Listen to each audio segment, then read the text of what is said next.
The campaign season officially begins 90 days before the May elections, as presidential and vice presidential bets kick off their proclamation rallies across the Philippines Tuesday, February 8. In Bulacan, Bongbong Marcos and running mate Sara Duterte kick off their campaign rally in the Philippine Arena, owned by the influential Iglesia ni Cristo. Marcos and Duterte are hounded by controversies that started with their fathers, whose administrations committed the gravest human rights abuses in history. We offer you a tandem endowed with wisdom and experience. Palagi akong tinatanong, bakit si BBM? Dahil naniniwala ako sa kakayahan niya na mamuno bilang Pangulo. We shall fly, soar, fight, and win! Kung ang isang tiga-Norte at ang isang tiga-Mindanao na magkabilang dako ng Pilipinas ay kayang magsama at magkaisa, sa aking palagay naman, kaya natin ipagkaisa ang buong Pilipinas. Ping Lacson and Tito Soto, meanwhile, hold their proclamation rally in Imus, Cavite, Lacson's hometown. Being the most senior candidates in their races, Lacson and Soto put their decades of experience up front as they call for Filipinos to cast their vote for them in May. Inaasahan ko na pagdating ng panahon, pag nandiyan na si Senator Lacson, ibalik natin ang tiwala sa hustisya, ibalik natin ang tiwala sa hukom, ibalik natin ang tiwala sa pulis, ibalik natin ang tiwala sa mamamayan at higit sa lahat sa mga namumuno sa gobyerno. Ito lang ipagmamalaki namin sa inyo. Ni minsan, hindi kami tumanggap ng suhol kapalit ng serbisyo publiko. Ang aming battle cry, dalawa, aayusin ang gobyerno para maging maayos ang buhay ng bawat Pilipino. The tandem of Isko Moreno and Willie Ong kicks off their election bid in Heroes Park or Kartilya ng Katipunan in Manila. In several of Moreno's interviews, he makes an example of his supposed achievements as Manila mayor and promises to bring them on a national level. I get things done. I listen to specialists. I listen to good people with good intention. I listen sa mga taong sertipikadong magagaling sa kanilang mga field of undertaking. But after talking to them, we always come up with a solution. Tatanungin nyo, o Doc Willie, bakit ka ba tumatakbo? Bakit ka naghahangad ng pwesto? Kailangan ko ng pwesto. Kailangan ko ng pwesto para mas matulungan kayo. Hindi po pwede yung puro vlog-vlog na lang ako. Labor leader Leody de Guzman, who faces a tough battle against the other presidential bets, holds his proclamation rally in Bantayog ng mga bayani. He and his running mate Walden Bello built their platforms on economic, political, and social development reforms. Ako mga kasama ay naninindigan at uubusin ko ang aking enerhiya at talento upang ilaban ang kahilingan ng mamamayan para sa isang tunay na pagbabago. Itong hinaharap nating halalan ay hindi lang karaniwang halalan. Ito ay isang insurhensyang elektoral. Manalo man o hindi ang mga kandidato ng laban ng masa at lakas ng masa, ang insurhensya para sa sosyalismong demokratiko ay matutuloy at lolobo pa pagkatapos ng halalan. Manny Pacquiao kicks off his presidential campaign in his hometown General Santos City. During the launch, Pacquiao vows to jail corrupt politicians if he wins as president. Kung gusto nyo ng pagbabago, Luzon, Visayas, and Mindanao. Mga kababayan ko, yung mga nahihirapan sa buhay, maghihirap, walang trabaho, walang hustisya, samahan ninyo ako. Dahil ang laban ni Manny Pacquiao, hindi laban lang sa sarili ko, laban sa pamilya, kundi laban ng bawat Pilipino. Pacquiao's running mate Lito Atienza joins the proclamation rally only virtually because of an injury from an accident he did not specify. He urges Marcos supporters to jump ship, emphasizing the atrocities during the late deposed dictator's regime.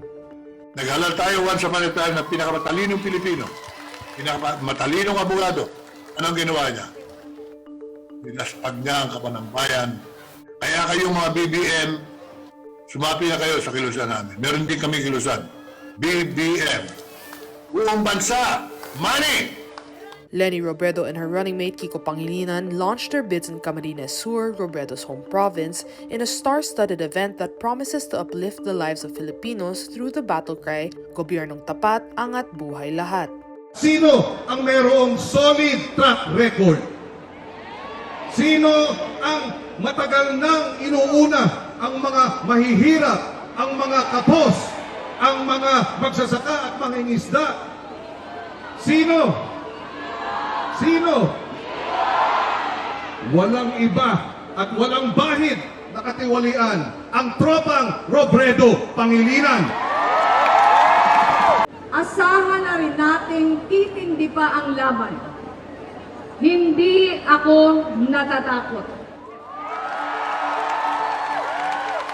Kaya ihanda na natin ang ating mga bisig. Dahil tinitiyak ko, walang kayang tumumbas sa pinagbigkis nating lakas. Kaya, tara na. Ipanalo na natin ito.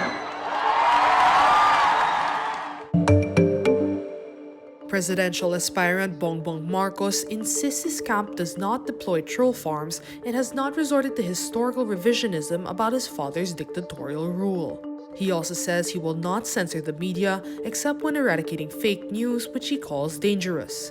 In his sit-down interview with journalist Corina Sanchez, Marcos knows that he did not spend a single centavo on Facebook, but multiple Rappler investigations found the propagation of disinformation networks that benefit the Marcoses, primarily to whitewash the abuses and corruption during his father's martial law. Recently, Twitter suspended around 300 accounts that were supportive of Marcos for inauthentic and coordinated behavior. During the interview, Marcos also attributes his good numbers in opinion surveys to his message of unity. Fact-checking coalitioncheck.ph also recently found that Marcos is the biggest beneficiary of disinformation, while his arch-rival Vice President Leni Robredo is the biggest victim.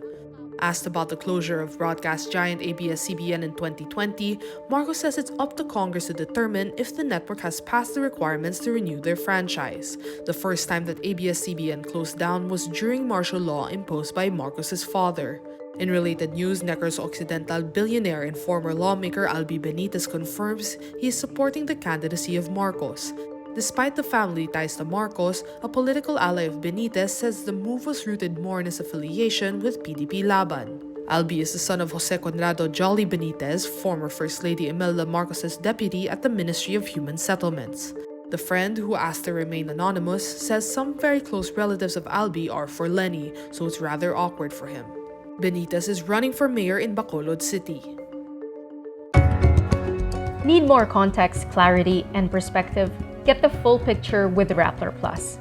With exclusive content and events, you'll get an opportunity to discuss issues with reporters, experts, and featured guests while helping Rappler continue its fearless journalism. Join now.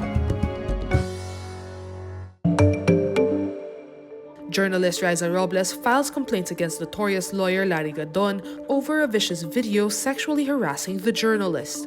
Her complaints against Gadon include 1 count each of libel, cyber libel, and violation of the Safe Spaces Act. Robles says while she supports calls for the decriminalization of libel, Gadon's verbal attack against her was, quote, so egregious or outstandingly and appallingly so shocking and horrific. The video in question shows Gadon, senatorial candidate of Bongbong Marcos, inside a car cursing Robles repeatedly and suggesting she has intercourse with a dog. Gadon attacked Robles after the journalist posted critical comments about Marcos's tax conviction. The Supreme Court acted on its own and suspended Gadon's license to practice law indefinitely. While Gadon already apologized to women who were offended by the video, Robles says the senatorial aspirant never apologized to her. Davao City-based preacher Apollo Quiboloy and several of his associates can end up in prison for life if found guilty of sex trafficking. At least 5 federal prosecutors in the United States are collaborating with the Federal Bureau of Investigation to win a conviction against Quiboloy and his associates.